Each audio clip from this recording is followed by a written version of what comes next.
Have you ever stumbled upon a name in the Bible, mentioned almost in passing, yet associated with a truly shocking event? A character whose story is incredibly brief, yet carries profound weight, hinting at deeper truths about faith, judgment, and divine purpose. Today we delve into one such figure, the firstborn son of Judah. His life was cut short, not by illness or accident, but by a direct act of God, labeled simply as wicked. What could make a young man, descendant of the patriarchs, so offensive to the Lord that his story becomes a stark warning? This isn't just ancient history. It's a narrative that forces us to confront uncomfortable questions about morality, divine standards, and the intricate ways God works His will even through human failure. Prepare yourself, because the story of though concise, opens a window into the heart of the Genesis narrative and the unwavering holiness of God.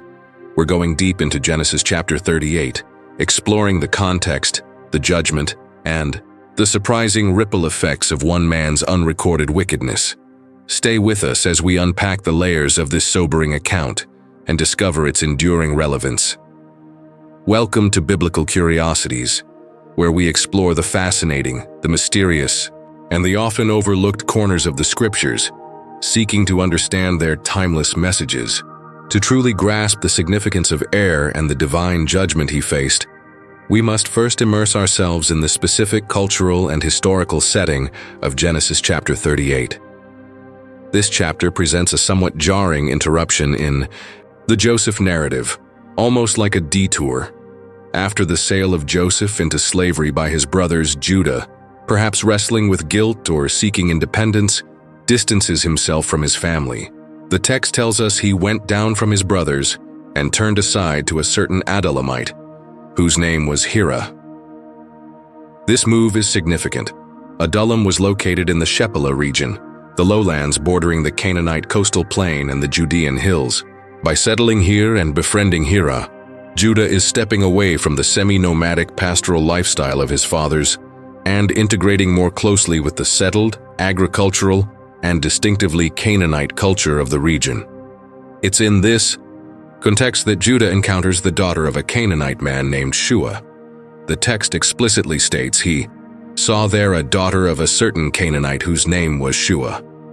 He marries her, a decision fraught with potential complications given the patriarchal command, traced back to Abraham and Isaac, to avoid intermarriage with the Canaanites, primarily due to the risk of religious syncretism and idolatry.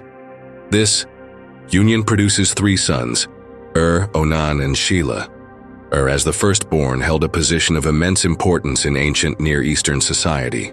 The firstborn son was typically the principal heir, receiving a double portion of the inheritance and assuming leadership of the family upon the father's death.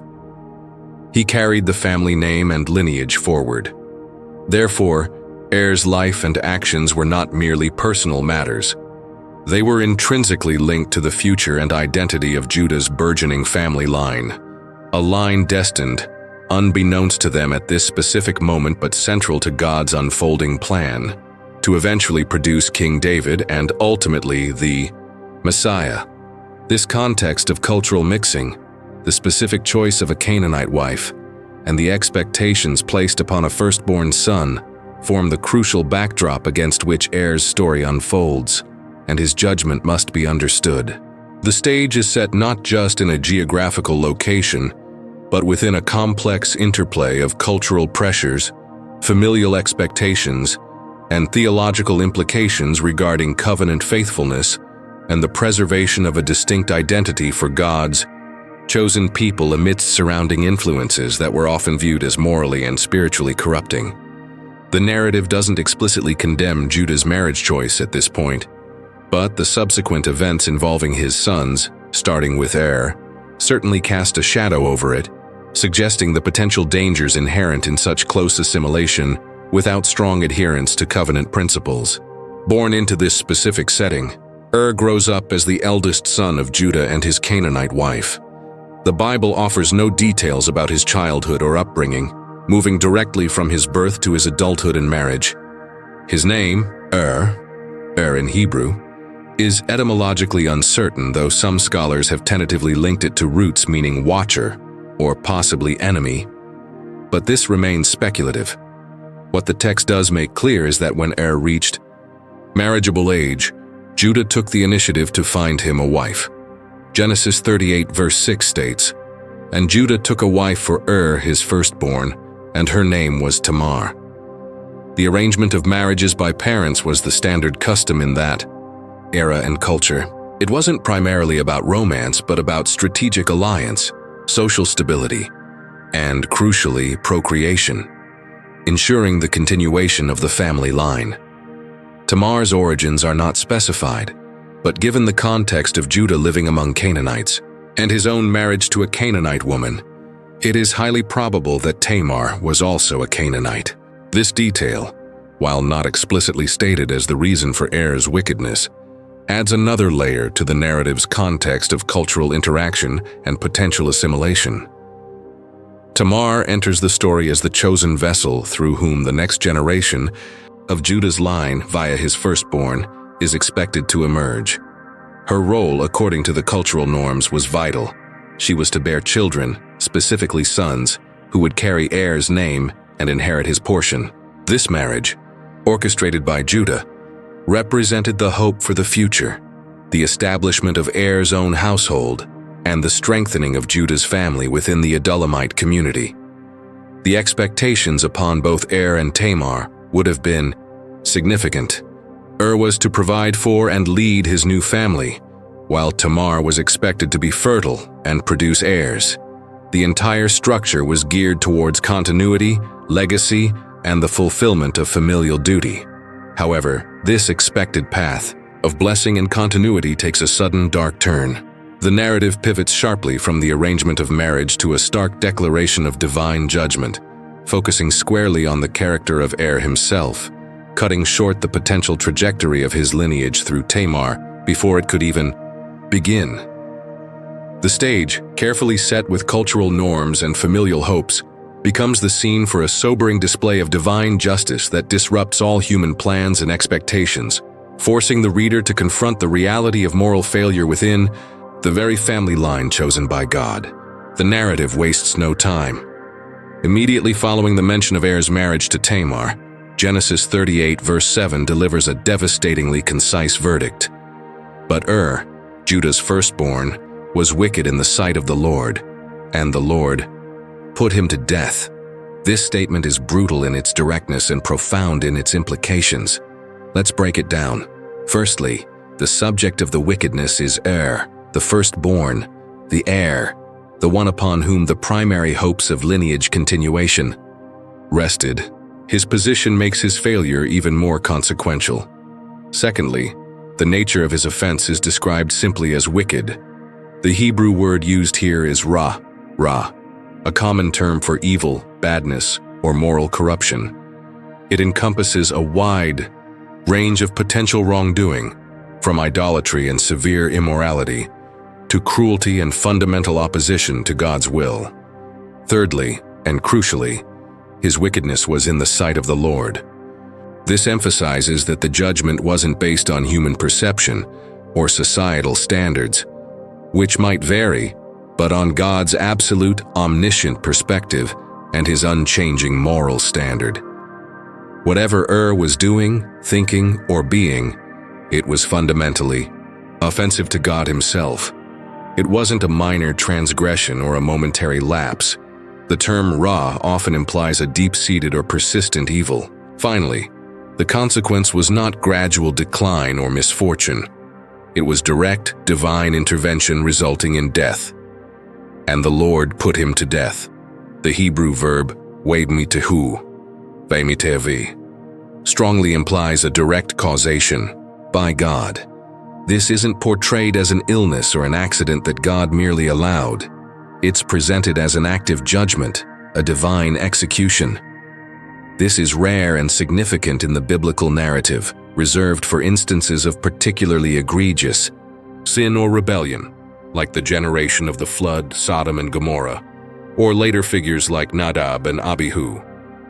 The starkness of this verse forces us to grapple with the seriousness with which God views sin. especially within the lineage he had chosen for covenant purposes. Er's death wasn't just a personal tragedy. It was a theological statement about divine holiness and the consequences of rejecting God's standard, even for those seemingly secure within the family of faith. The lack of specific details about what made Er wicked only serves to heighten the focus on the fact of his wickedness and God's response to it, making the warning broader and perhaps even more potent. It suggests that the core issue was a fundamental corruption recognized by God, regardless of its particular manifestation. The profound mystery surrounding Er's story lies precisely in the text's silence regarding the specifics of his wickedness. Why doesn't the narrative elaborate? Genesis is often rich in detail when describing human failings. Think of Cain's jealousy, the Tower of Babel's arrogance, Sodom's depravity, Jacob's deception, or even Judah's own later moral compromises within this very chapter. Yet for Er, we only get the stark label, wicked in the sight of the Lord. This deliberate vagueness is likely intentional and carries significant theological weight. Several interpretations attempt to fill this void, often drawing parallels with the subsequent sin of his brother, Onan. Some rabbinic traditions speculated that Er, like Onan, may have deliberately avoided impregnating Tamar, perhaps out of vanity, not wanting her beauty diminished by pregnancy, or selfishness, similar to Onan's motives regarding inheritance, thereby frustrating the primary purpose of the marriage and the continuation of the line. Others suggest his wickedness might have involved embracing the idolatrous practices of his Canaanite mother's people, a constant danger highlighted throughout the Pentateuch. Perhaps it was a profound disrespect for God, his family, or the covenant promises. However, the text itself offers no confirmation for these speculations. The purpose of the narrative, it seems, is not to provide a case study of a particular sin, but to underscore a more fundamental principle: the absolute reality of God's moral judgment and his intolerance for unrepentant evil, particularly within the lineage meant to carry his blessing to the world. By leaving the specifics undefined, the story serves as a broader warning against all forms of wickedness recognized by God. It prevents readers from distancing themselves by thinking, well, I haven't committed that specific sin. Instead, the focus remains on the divine standard, in the sight of the Lord, and the severe consequences of falling short in a fundamental way. The story emphasizes God's sovereignty and his active role in upholding righteousness. Er's fate demonstrates that belonging to the chosen family, even being the firstborn, offered no immunity from judgment if one's heart and actions were fundamentally opposed to God. It highlights that God looks at the heart and judges moral character, not just outward affiliation or lineage. This mysterious wickedness, therefore, becomes a powerful symbol of the pervasive nature of sin and the necessity of living righteously before a holy God, setting a somber tone for the unfolding drama within Judah's family. The sudden death of Er, executed by divine judgment, immediately created a crisis within Judah's family, and specifically for Tamar. According to the customs and laws that would later be codified in the Mosaic Law, specifically Deuteronomy chapter 25 verses 5 through 10, but which reflected existing ancient Near Eastern traditions, when a married man died childless, his brother had a societal and familial obligation to marry the widow. This practice is known as Levirate marriage, derived from the Latin word levire, meaning husband's brother. The primary purpose of this custom was twofold. Firstly, to provide an heir for the deceased brother, ensuring his name and lineage would not be blotted out of Israel. The first son born to the widow and the surviving brother would be considered the legal son and heir of the deceased man. Secondly, it served a crucial social function by ensuring the widow's protection, provision, and place within the family structure.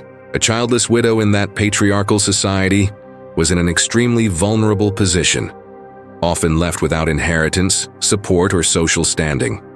Levirate marriage aimed to mitigate this vulnerability and maintain the integrity and continuity of the family unit. Following Er's death, Judah, adhering to this established custom, turned to his second son, Onan. Genesis 38. Verse 8 records Judah's instruction. Then Judah said to Onan, "Go in to your brother's wife and perform the duty of a brother-in-law to her, and raise up offspring for your brother." The instruction was clear and culturally mandated. Onan was expected to step into his brother's place, marry Tamar, and fulfill the obligation to provide an heir who would legally be considered Er's son, inheriting Er's name and portion. This wasn't merely a suggestion. It was a deeply ingrained social and moral duty, vital for preserving family lines and ensuring social cohesion. Tamar's future, her security, and the continuation of Er's lineage all rested on Onan's compliance with this directive. The narrative sets up the expectation that Onan will fulfill this crucial role, stepping in where tragedy had struck, thereby restoring order and hope to the family. This reliance on the Levirate custom becomes the hinge upon which the next part of the story turns, leading to yet another instance of human failure and divine judgment within Judah's troubled family. The focus shifts from the wickedness of the deceased to the actions and motivations of the living brother, Onan, tasked with rectifying the situation. Faced with his father, Judah's clear directive, and the weight of cultural expectation, Onan outwardly complies with the duty of Levirate marriage. He takes Tamar as his wife, entering into the union prescribed by custom. However, his compliance was merely superficial, masking a deeper, selfish motive. Genesis 38 verses 9 and 10 reveal his true intent and its consequences. But Onan knew that the offspring would not be his. So whenever he went in to his brother's wife, he would waste the semen on the ground, so as not to give offspring to his brother. And what he did was wicked in the sight of the Lord, and he put him to death also. Onan's actions were deliberate and calculated. He understood the core principle of Levirate marriage, that the firstborn son resulting from this union would be legally considered Er's child, carrying Er's name and inheriting Er's portion, which, as the firstborn, would likely have been the double portion. Onan engaged in the marital act with Tamar, but practiced coitus interruptus, intentionally preventing conception. His motivation was purely selfish. He desired the pleasure of the union, without the responsibility of raising an heir for his deceased brother. He wanted any potential children to be counted as his own, inheriting from him, not fulfilling the purpose of perpetuating Er's line. This act was far more than just a refusal to procreate. It was a profound act of contempt. It showed contempt for his deceased brother, whose name he was obligated to preserve. It showed contempt for Tamar, using her for his own gratification, while denying her the security, status, and fulfillment that motherhood and an heir would provide, according to their cultural norms. It showed contempt for his father Judah's authority and instruction, and ultimately, it demonstrated contempt for the underlying principles of family continuity and covenant responsibility that the Levirate custom upheld, principles implicitly reflecting God's concern for lineage and inheritance within the chosen family. The text explicitly states that what he did was wicked or evil raw again in the sight of the Lord. Notice the parallel phrasing with Er's judgment. The wickedness is defined by God's perspective. Onan's sin wasn't merely the physical act itself, but the malicious intent, selfishness, and disregard for duty and life it represented. And the consequence was identical to his brother's: direct, fatal judgment from God. And he put him to death also. The repetition is striking and sobering. Within a short span, 2 of Judah's sons are struck down by God for wickedness connected to their marriage with Tamar, deepening the tragedy and highlighting a pattern of serious moral failure within the family. The death of Onan, following so closely on the heels of Er's death, and under nearly identical circumstances, both deemed wicked by God and directly slain, understandably throws Judah into a state of confusion and fear, although his interpretation of events appears tragically misguided. Instead of recognizing the inherent wickedness of his sons as the cause of their demise, Judah seems to shift the blame, perhaps implicitly, towards Tamar. It's possible he began to view her as somehow cursed or fatally unlucky, a dangerous woman, associated with the death of 2 husbands. This reaction, while perhaps understandable from a fearful human perspective, misses the clear theological point the narrative emphasizes. The judgment was upon Er and Onan because of their own wickedness in God's sight. Fearful for his third and now only remaining son, Judah makes a decision rooted in self-preservation rather than justice or faithfulness to custom. Genesis 38 verse 11 recounts his words to Tamar, "Remain a widow in your father's house till Shelah my son grows up," for he feared that he too might die like his brothers. He sends Tamar away, back to her paternal home, effectively putting her in a state of indefinite limbo.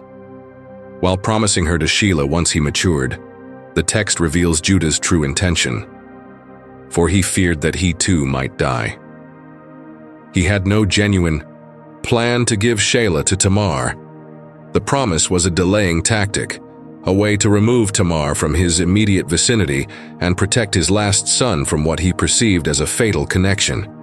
This action placed Tamar in an incredibly precarious and just situation. She was technically betrothed to Shelah, which meant she couldn't marry anyone else. Yet she was denied the fulfillment of the Levirate duty, left childless, and separated from the family lineage she had married into. As a widow sent back to her father's house under these circumstances, her social standing would have been diminished and her future uncertain. Judah's fear led him to neglect his responsibility towards Tamar, compounding the injustice she had already suffered through the wickedness of his first 2 sons. He failed to uphold the very custom he had invoked with Onan, prioritizing his fear over his obligation to provide for his daughter-in-law and ensure the continuation of his firstborn's line, as custom demanded. This sets the stage for the next dramatic turn, where Tamar, realizing she's been deceived and abandoned, takes matters into her own hands to secure her rights and lineage. Judah's failure to act justly, born of fear and a misinterpretation of God's judgment, paradoxically creates the conditions for his own later, unwitting involvement in the continuation of the very line he was neglecting. Years passed, and Tamar remained in her father's house waiting for a promise that Judah clearly never intended to keep. Shelah grew up, yet Judah made no move to arrange the marriage. Genesis 38 verse 14 explicitly states Tamar's realization. She saw that Shelah was grown up, and she had not been given to him in marriage. Recognizing she had been sidelined and her rights under the Levirate custom denied, Tamar devised a bold and morally complex plan. Hearing that Judah, whose wife Er and Onan's mother had since died, was going up to Timnah to shear his sheep, a time often associated with festivals and perhaps lowered inhibitions, Tamar seized her opportunity. She shed her widow's garments, disguised herself by covering her face with a veil, and positioned herself strategically at the entrance to Enaim, which is on the road to Timnah. Her disguise was likely that of a cult prostitute, figures sometimes associated with Canaanite fertility rites or perhaps simply a common prostitute. When Judah encountered her on the road, he did not recognize his daughter-in-law. Assuming her to be a prostitute, he propositioned her. Tamar, maintaining her disguise, negotiated her payment, a young goat from the flock. Crucially, as a pledge, until the goat was delivered, she asked for his seal, a personal identifying cylinder or stamp used for authentication, his cord, likely the cord on which the seal was hung, and his staff, a symbol of authority and identity. Judah, oblivious, agreed and gave her these personal items, then went into her and she conceived by him. When Judah later sent his friend Hirah the Adullamite to deliver the goat and retrieve the pledge, the woman could not be found. Judah, embarrassed but perhaps not overly concerned about the pledge itself initially, let the matter drop. This encounter, initiated by Tamar's desperate and deceptive act, resulted in her pregnancy. Her methods were undoubtedly questionable by conventional standards, involving deception and pretense. However, within the narrative's complex moral landscape, Her actions can be interpreted as a desperate attempt to claim the justice and lineage that were rightfully hers, according to custom, but denied to her by Judah's fear and inaction. She sought to secure offspring for the family line, fulfilling the spirit of the Levirate obligation when the designated men, Onan, and implicitly Judah by withholding Shelah, had failed. It's a stark illustration of how human desperation and complex motives intertwine, leading to unexpected and morally ambiguous situations, yet through which, remarkably, the narrative shows God's larger purposes continuing to unfold. The consequences of Tamar's actions and Judah's unwitting participation came to light about 3 months later, when Tamar's pregnancy became evident. Word reached Judah. "Tamar, your daughter-in-law, has been immoral. Moreover, she is pregnant by immorality." Judah, displaying a staggering hypocrisy given his own recent actions, immediately passed judgment based on the patriarchal authority he held.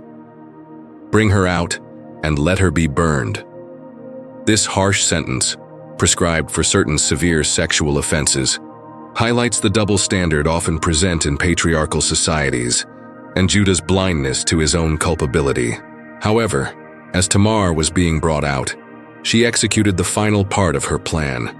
She sent a message to her father-in-law, presenting the items she had secured as a pledge. "By the man to whom these belong, I am pregnant." She challenged him directly. "Please identify whose seal and cord and staff these are." The evidence was irrefutable. Judah immediately recognized his personal items, and the full weight of the situation crashed down upon him. His response, recorded in Genesis 38, verse 26, is a pivotal moment of self-awareness and public admission. "She is more righteous than I, since I did not give her to my son Shelah." In this moment, Judah acknowledges his own failure, his broken promise, his fear-driven injustice towards Tamar, and recognizes that her actions, however unconventional, were aimed at the justice he had denied her. He acknowledges her righteousness, not necessarily in the sense of moral perfection, but in the sense that her claim was just, and her actions were aimed at fulfilling the lineage obligation he had shirked. The narrative concludes this section by noting Judah did not know her again, and detailing the birth of Tamar's twin sons, Perez and Zerah. Significantly, it is through Perez that the royal lineage of Judah, leading to King David, and eventually to Jesus Christ, is traced in the genealogies found in Ruth and the Gospels. Therefore, the story of Er, the wicked firstborn whose death set this entire chain of events in motion, becomes paradoxically crucial. His sin and judgment led to Onan's sin and judgment, which led to Judah's failure and Tamar's desperate act, ultimately resulting in the birth of the very ancestor through whom God's messianic promises to Judah's line would be fulfilled.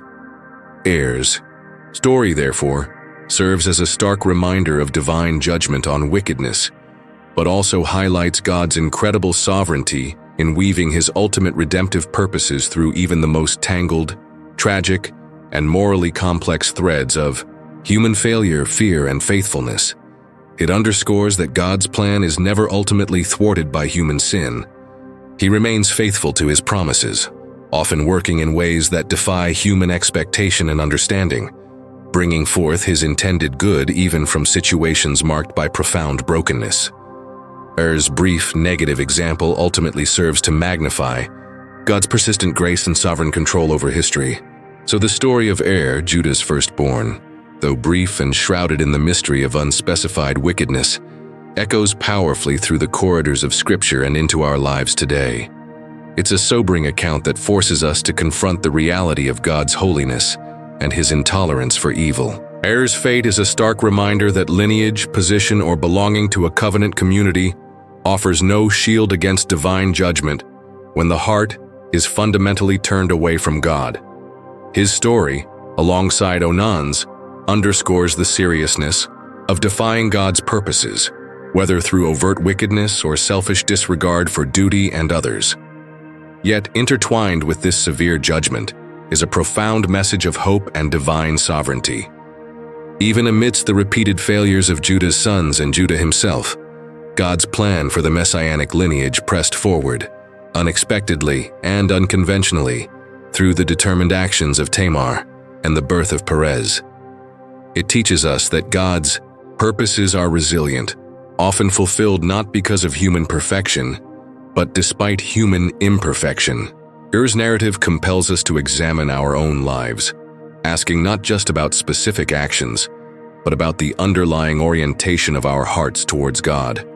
Are we living in the sight of the Lord with integrity, humility, and faithfulness? It challenges us to take sin seriously, to embrace repentance, and to trust in God's unwavering plan, even when human stories are marked by failure and complexity. The silence surrounding Er's specific sin invites introspection rather than judgment of others, focusing us on God's standard and His grace, which ultimately finds its fullest expression in the descendant who came through this very line, Jesus Christ, who overcomes sin and death.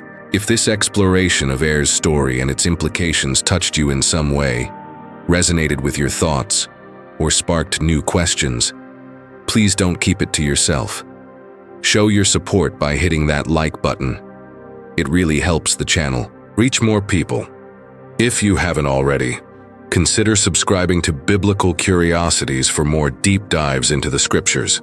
And most importantly, share this video with someone you know who might need to hear this message today.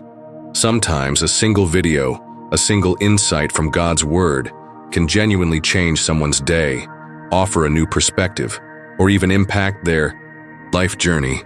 Be a part of sharing that light. Thank you for joining us, and we look forward to exploring more biblical curiosities with you next time.